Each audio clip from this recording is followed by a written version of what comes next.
Olá, o assunto hoje é muito interessante. Acredito que vai agregar conhecimento a todos. É um tema que nós não temos, vamos dizer assim, acesso fácil. Os técnicos desse Brasil, continente, de tantos estados, com tanta gente boa trabalhando no voleibol. E o assunto hoje que eu quero trazer de Vamos Imaginar, o assunto é tão coerente com a nossa necessidade, não importa o nível, pode ser na iniciação, pode ser sub-15, sub-17, sub-19, ou numa equipe já qualificada, que você esteja habilitada para trabalhar, disputar campeonato a nível nacional. Não importa se você já é nível 3 ou nível 2 no voleibol como técnico, que bom. Mas é um assunto que interessa para todos, eu acredito. Imagine que você tenha o técnico, o seu auxiliar, o preparador físico, o fisioterapeuta, que você não tem ali diariamente, mas você tem acesso se precisar dele para algum tratamento, alguma recuperação. Mas uma área que falta bastante e é importantíssima nos dias de hoje, devido à loucura do mundo, a forma que nós recebemos tantas informações por segundo, nosso cérebro é bombardeado com tanta informação que para você filtrar e também para treinar, jogar, é uma batalha. E nós vamos falar de uma área da psicologia, mas você pode pensar e dizer: mas eu não tenho um psicólogo, eu não sou psicólogo. Justamente, se você não tem psicólogo, que você não é psicólogo, mas você precisa conhecer alguns conceitos da psicologia que vai ajudar você de uma certa forma a caminhar. Você não pode jamais substituir o profissional dessa área, mas você pode entender um pouco lendo, estudando. E a ideia é essa, de trazer alguma coisa sólida, com base científica, de livros, de pesquisas, que vai ajudar. Se você tem interesse realmente de agregar conteúdo desse tipo aos seus conhecimentos. Então, quando nós falamos da psicologia, você precisa conhecer conceitos psicológicos de estimulação emocional, motivação, foco, confiança, e será capaz de determinar seu impacto no desenvolvimento físico. Necessita conhecer os termos relevantes das áreas psicológicas de interesse, como ansiedade, atenção, estado ideal de desempenho, competência percebida, visualização e definição de metas. Precisa também conhecer as diferentes formas de manipular programas de exercícios, como a prática das partes versus a prática do todo, a prática aleatória e a prática variável, bem como aplicar esses programas para facilitar o aprendizado e aquisição de habilidades. E finalmente conhecer os diferentes tipos de instruções e feedback, bem como a sua aplicação no âmbito do treino e da competição. E é com base nisso que nós vamos trazer alguns vídeos explicando e falando. E você, dentro da sua área, da sua equipe, dentro do seu trabalho, você poderá utilizar isso da maneira que você achar necessária para a sua equipe. Então vamos assistir um pouco. Um grande abraço e que Deus nos abençoe.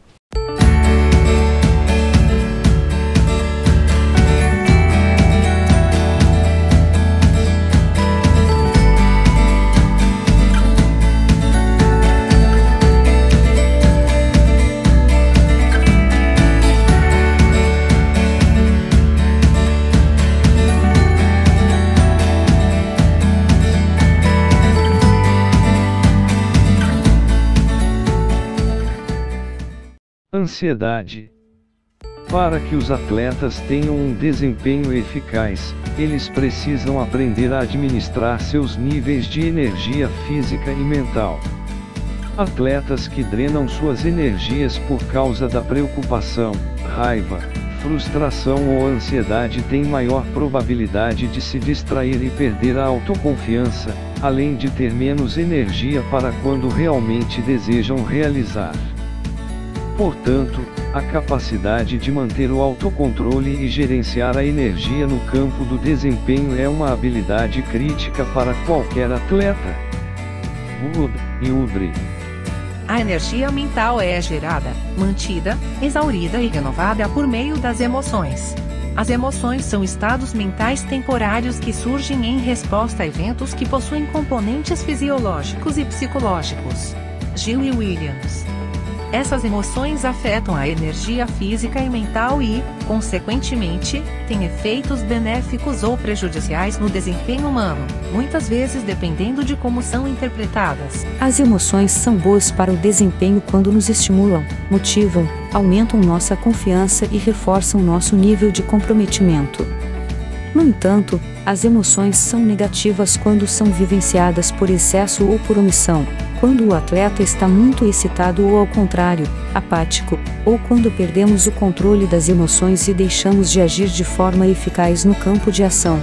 Por exemplo, um atleta que não controla sua raiva ou frustração. Ensinar os atletas a se alimentar de suas emoções para gerar ou elevar o nível de energia, mas mantendo o controle das emoções, para que não interfiram no desempenho, é fundamental para gerar o estado ideal de desempenho. Ao equipar os atletas com ferramentas mentais para combater pensamentos inadequados, aumentar a confiança e reforçar a motivação e o comprometimento, os treinadores estão fornecendo muitas das habilidades necessárias para que os atletas mantenham a compostura. Weinberg e Gold. A ansiedade, segundo Weinberg, é uma subcategoria de atividade devido ao fato de ser um estado emocional considerado negativo e caracterizado por nervosismo, preocupação, apreensão ou medo, e está associado a uma ativação fisiológica do corpo. Como a ansiedade exige que o indivíduo sinta uma situação em ativo, o que ele faz é incorporar um componente cognitivo, chamado ansiedade cognitiva, bem como uma reação física, ou ansiedade somática, manifestada por sintomas físicos como tensão muscular, taquicardia e desconforto estomacal. A ansiedade transitória, de acordo com Spence, é uma experiência subjetiva de apreensão e incerteza acompanhada de elevado fluxo neuronal voluntário e vegetativo, e aumento da atividade endócrina. A ansiedade transitória é geralmente uma experiência negativa, embora seus efeitos no desempenho atlético possam ser positivos, negativos ou indiferentes, dependendo de fatores como o nível de habilidade do atleta, personalidade ou a complexidade da tarefa executada.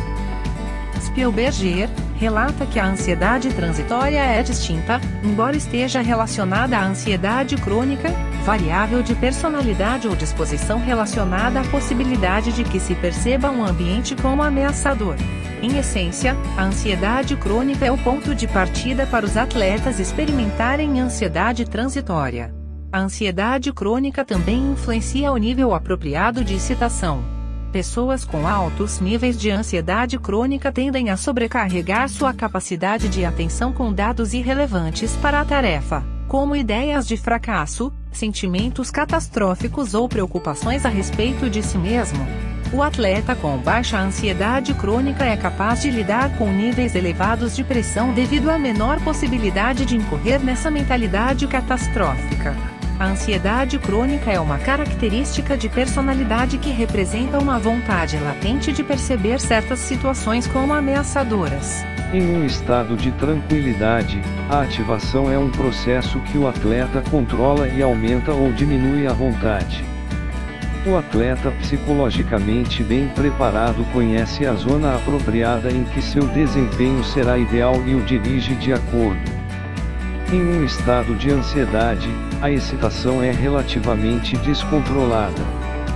A excitação geralmente é muito alta durante os períodos de ansiedade transitória ineficaz, os músculos esqueléticos estão tensos, o coração está acelerado e os pensamentos negativos se insinuam.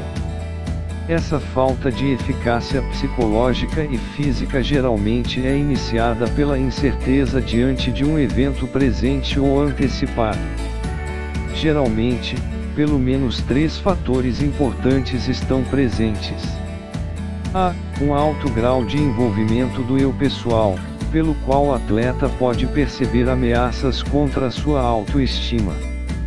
B. Uma discrepância percebida entre a habilidade e as exigências do sucesso esportivo.